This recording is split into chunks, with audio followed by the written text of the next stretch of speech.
Wow. Wow. Ano na? Hello na yung Minions! Hello! So for today's taste test, ayan, grabe yung taste test natin ngayon dahil ito yung mga pistachio cake. Ayan, so meron tayo ditong 5 flavors. Meron tayong Sha-Sha-Sha na 2,400 pesos. Karamiya na 9,119 pesos ang mini nila. Contis, 1,399 pesos. Krisha's Kitchen na 965 pesos. And Madam D's Creamery na 450 pesos. So, ang pinakamura sa kanila, guys, is yung Madam D's Creamery. Ito siya. Ayan. Maliit lang din siya. Kaya rin siguro siya yung pinakamura. Then, next naman is yung Karamiya. Ayan. Medyo mas maliit lang din siya sa Sha-Sha-Sha. Ayan. Tapos, itong nasa tin can, ito yung Krisha's Kitchen na 965 pesos. Ayan. So, kakaiba siya kasi nasa tin can siya. Pati ito, ayan, nandito sa lalagyanan. And yung contest kasi, guys, kinukuha pa namin sa baba. So, wala pa siya. So, habang inaantay yun, simulan na rin natin itong taste test na to. So, ayan, guys, first na titikman natin is itong Madam D's Creamery. So, meron siyang 4 layers. Ayan, meron siyang 4 layers dyan. Meron siyang sponge cake, meron siyang pistachio katayfi, pistachio mousse, and yung chocolate ganache. Tapos, meron siyang pistachio nuts din. Alam ko, sa mga ganito, dapat kutsarahin talaga kasi nasa tub siyang ganyan. So, try natin. Medyo matigas yung ano niya, yung chocolate niya sa taas. So, hindi ata siya chocolate ganache kasi tumigas siya. So, chocolate ata talaga siya, literal. Ayan, oh. Oh, nag-crack. So, para siyang ano, yung chocolate Dubai talaga, yun ang ginawa nila. Tapos, ginawa lang nilang cake. Ayan, oh. Matigas yung chocolate niya. So, chocolate talaga siya. So, ito guys, yung kanyang laman. Ayan o. Sabi nga ni Ninong Rai, the perfect bite. Medyo makapal yung ano niya, yung cake niya sa ilalim.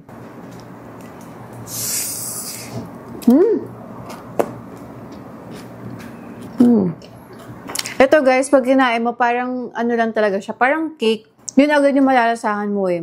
Hindi siya masyadong lasang pistachio. Yung mousse niya, creamy naman, pero hindi ko pa rin malasahan yung pistachio dito. Hindi siya matamis. Hindi siya matamis. Pero more on cake side talaga siya. Hindi ko rin maramdaman masyado yung katayfi niya. Pag di ko masyadong kinain yung cake sa ilalim, dun ko lang mararamdaman yung katayfi na makrunchy siya. Okay naman, pero kulang pa. Kulang pa para sa'yo? Yung lasa ng pistachio. Yung pistachio lang. Pero overall, masarap naman. Ano? Okay naman. Normal. Oo, pwede. Nothing special. Wala. Kasi parang, pagkain ko sa kanya, parang cake lang talaga. Cake. Chocolate cake. Yun. Parang siyang chocolate cake lang na kinain ko. So, next naman guys, itong pistachio chocolate ng Karamiya. Ayan. 919 pesos sa gram. Mini size lang to. Kasi meron sila doon na mas malaki pa na size. At dahil magte-taste test lang naman tayo, kaya mini lang ang in-order ko. Sayang naman kung malaki, diba? Anyways, cut na natin. Madami kasing nagsasabi na masarap daw to. Ang lambot. Ano to, chocolate? Tadan! Tadan, tadan, tadan. Ah! So, ayan siya, guys. So, lagay ko dito, guys, sa plate ko. Yung layers na kasi, parang paulit-ulit lang. Merong, may sponge cake, tapos merong pistachio mousse, tapos may cream sa taas, tapos yung kanyang chocolate ganache. Try natin syempre lahat ng layer.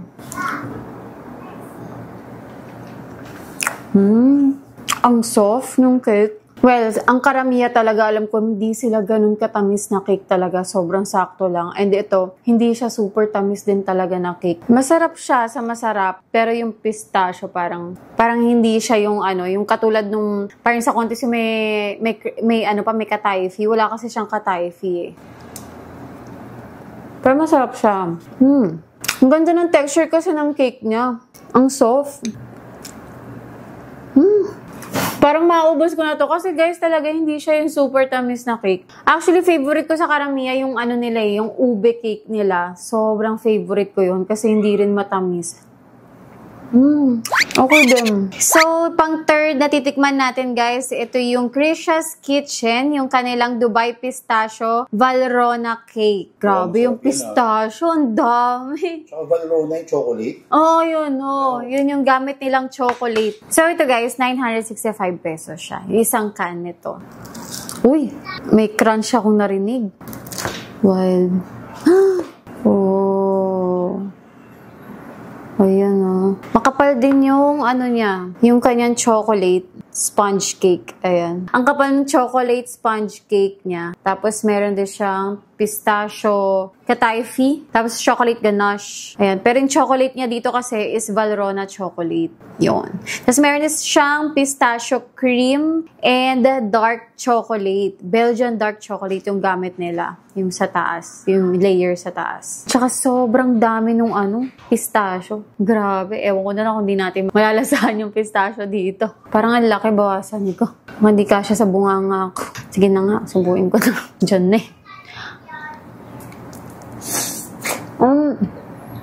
Laki nun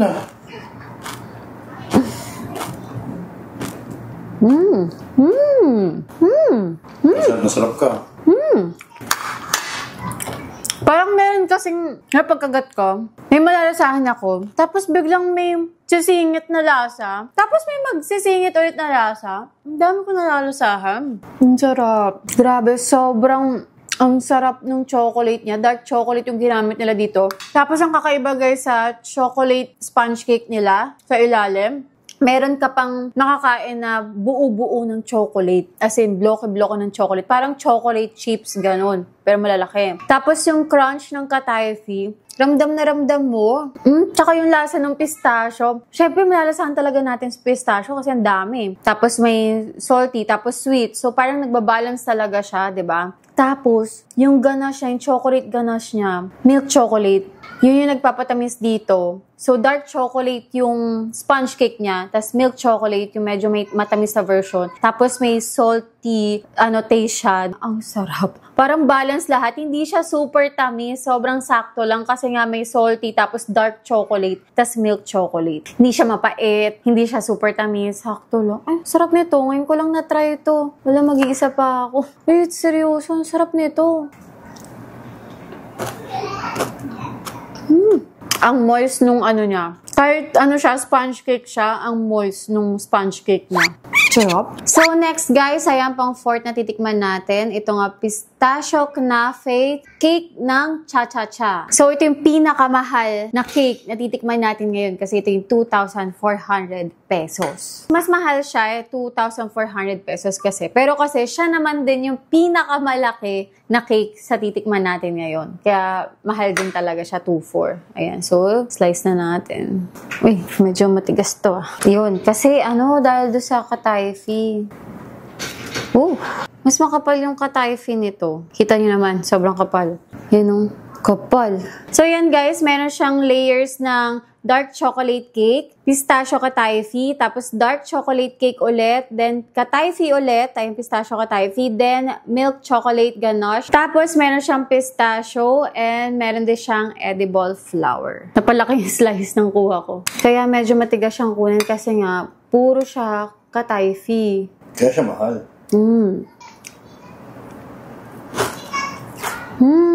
Grabe, ramdam na ramdam mo talaga yung pistachio kataifi dito. Yung dark chocolate cake, ang moist niya. Hindi na siya ganun katamis, sakto lang. Kasi nga dark chocolate yung ginamit nila dito sa cake nila.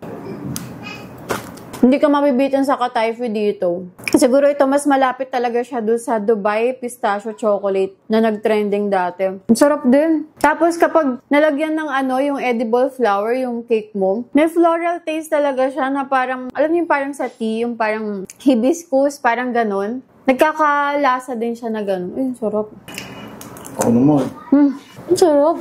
Ako kasi nagugustuhan ko yung lasa ng kataifi Kasi ito, nagugustuhan ko yung sa sha-sha-sha. So, ayan guys, last cake na titikman natin is itong Contis. Ito nga ay nag-viral na pistachio kataifi cake. Ayan. So, di ko pa tinatanggal. Mostly nilalagay nila to, di ba? Yan, meron siyang kasamang pistachio sauce. Nilalagay nila to agad, pero ako, gawin natin, tanggalin muna natin yung labas. Para makita natin yung layer. Ayan Tatanggalin na natin to. Hindi na natin kailangan to. So, ito guys, yung layer niya. So, meron siyang 6 layers. Meron siyang chocolate sponge cake, meron siyang chocolate mousse, meron siyang pistachio kataifi, pistachio mousse, chocolate mousse, and chocolate ganache. And meron din siyang mga pistachio dyan. Pero, meron din siyang edible flour. So, lagay ko muna tong pistachio sauce. Lagay ko na yung pistachio sauce.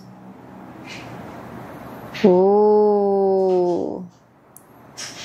Wow. Wow. Wow. Ba't parang ang dami ng pistachio sauce ngayon? Ang dami ng pistachio sauce ngayon. Wow. Lasang pistachio yung sauce niya. Malamang. Alam mo, hindi dapat ata talaga natin binuhos ng ganon. Dapat nakaganon siya para meron sa taas. Kasi kung hindi, ayan na mangyayari. Ang messy. Sabi kasi naman, well, ganon ang gawin ko eh. Para maiba lang. Kasi nung nakaraan po, ganun eh. Pero mali. Hindi siya ganon talaga. Kailangan, meron talaga siyang ano doon. Lagay natin tong edible flower. Ayan, dried rose petals. Yun. Parang malabnaw kasi yung sauce nila ngayon. Parang ang labnaw ng sauce nila. Hindi malapot yung dati. So, nilagyan ko siya guys ng plato sa ilalim kasi patuloy yung pag-drip niya. So, ito guys, pangatlong kain ko na ata nito. Itong contest na cake na to. Kasi yung una, bumili si Manuel. So, natikman ko siya. Pangalawa, bumili ulit kami. Kinain namin kasama ng family niya. So, ngayon ko lang siya na-vlog actually. So, natikman ko na to. Alam ko na yung lasa niya. So, i-describe ko na lang sa inyo yung lasa. Lagyan natin ng pistachio sauce. Ito na lang. Yan, lagyan natin ng pistachio sauce. So, ito guys, for me, dapat ang pagkain mo dito para masarapan ka talaga. Kasi ang daming, may iba na hindi nasasarapan or sobrang tamis. Pero for me, sakto lang naman yung tamis talaga nitong cake ng contest. Pero dapat kasi kainin mo lahat ng layer niya. Para maramdaman mo lahat ng lasa. Mas masarap siya kapag malamig. Kaya pala sabi nila, pag bibili ka sa kanila, ilagay daw sa freezer bago kainin. Yun pala, mas masarap siya kapag sobrang lamig. Kasi ngayon ko lang siya nakain ng ganito kalamig. Kasi kakabili nga lang namin. Yung mga nauna kong try nito, hindi siya ganun katigas. Pero yun nga lang, ang ko dito sa cake ng contest, tingnan nyo, nagwawatak-watak siya. O hindi siya nabubuo Pag in-slice mo, nagwawatak-watak siya yung per layer niya. So, makakain mo talaga siya ng hiwalay-hiwalay, which is hindi okay pag hiwalay-hiwalay, dapat talaga magkakasama. Yung kataifi niya kasi guys, may pagka nasa salty side din siya. Tapos, yung sponge cake niya, hindi naman talaga moist yung sponge cake. May pagka-dry siya, pero ito kasi yung pagka-dry niya yung parang nagwawatak-watak na Hindi katulad nung kanina, yung kinain namin na sponge cake din, may pagka-moist pa. Tapos ito guys, yung nalalasahan ko talaga sa kanya, parang chocolate mousse agad. Tapos yung pistachio flavor, malalasahan mo siya talaga dito sa pistachio sauce niya. Kasi doon sa pistachio mousse, sa kataifi, wala masyadong lasang pistachio Nasa pistachio sauce talaga yung lasa ng pistachio. Dami nagsasabi matamis to, pero ako hindi ako masyadong tatamisan. Sakto lang. Yung matamis dito yung chocolate mousse nila Kaya dapat isama mo din yung cake.